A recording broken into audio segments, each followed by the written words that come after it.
কোরআনে স্পর্শ করে ওয়াদা করেছিলাম, কিন্তু ওয়াদাটা রাখতে পারিনি। কোরআনে এর কি বিধান আছে? আমি কিভাবে এই পাপ থেকে মুক্ত হতে পারি?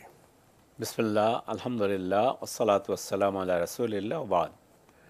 আপনি যেটা বলেছেন এটা শপথের আওতায় আসবে, এবং যেহেতু কোরআন ধরে বলেছেন, কোরআনটাই হলো মানে কোরআন দিয়ে শপথ আমি কোরআনের শপথ করে বলছি, এই শপথ হলো আল্লাহর নামেই শপথ। এর অর্থ হচ্ছে কারণ হলো কোরআন কালামুল্লাহ, কোরআন আল্লাহর কালাম। এই আল্লাহর কালাম বলার কারণে এটা আল্লাহর সিফাত। শপথ তো এক আল্লাহর নামে করা যায়, হ্যাঁ, আল্লাহর নামেই করা যায়। শুধুমাত্র কোরআনে কারিমকে ওলামায়ে আহলে ইলম বলেছেন যে যদি আমি কোরআনের শপথ করে বললাম আমি এই কাজ করব না, তাহলে এটা তার যদি করে তাহলে অবশ্যই তাকে কসমের কাফারা দিতে হবে। আর যদি মানে যেহেতু কোরআন হলো কালামুল্লাহ, কিন্তু আমি বাইতুল্লাহ নামে শপথ করলাম, হবে না, এটার শপথও হবে না, আর এটার জন্য কাফারাও দেওয়া লাগবে না, কেননা বাইতুল্লাহ নামে শপথ করাই জায়েজ নেই। শুধুমাত্র কোরআন, যদি কোরআনের শপথ করলাম মানে ওই আল্লাহর, কোরআন যেহেতু আল্লাহর সিফাত, সেই হিসাবে কোরআনের নামে যদি কোরআন ধরে যদি শপথ করে বলা হয়, তাহলে সেই শপথ যদি ভঙ্গ করা হয় তাহলে সেই শপথের জন্য কাফারা আদায় করতে হবে।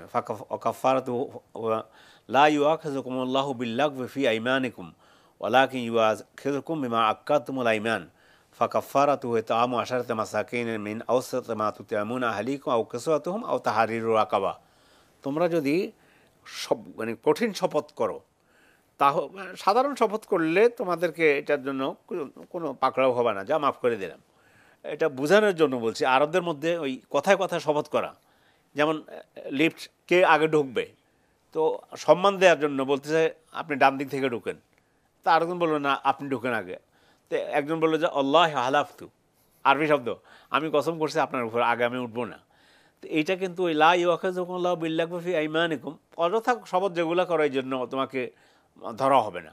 যদি কঠিন শপথ করে তাহলে মানে হলো কোরআন সহি স্পষ্ট করে আমি আল্লাহর কসম করে বলছি আমি এ কাজ করব না অথবা এই কাজ করব, তাহলে সেটা যদি ভঙ্গ করে সেটার জন্য কাফারা দিতে হবে। কাফারা কি হবে? কাফারা ফায়তাম আশারাত মাসাকিন মিন আওসাতি মা তুতঈমুনা আহলিকুম, 10 জন মিসকিনকে খাবার দান করা একবেলা, একবেলা। আও কিসওয়াতুহুম, অথবা তাদেরকে 10 জনকে পোশাক দেওয়া। আও তাহরিরু রাকাবা, অথবা গোলাম আজাদ করা।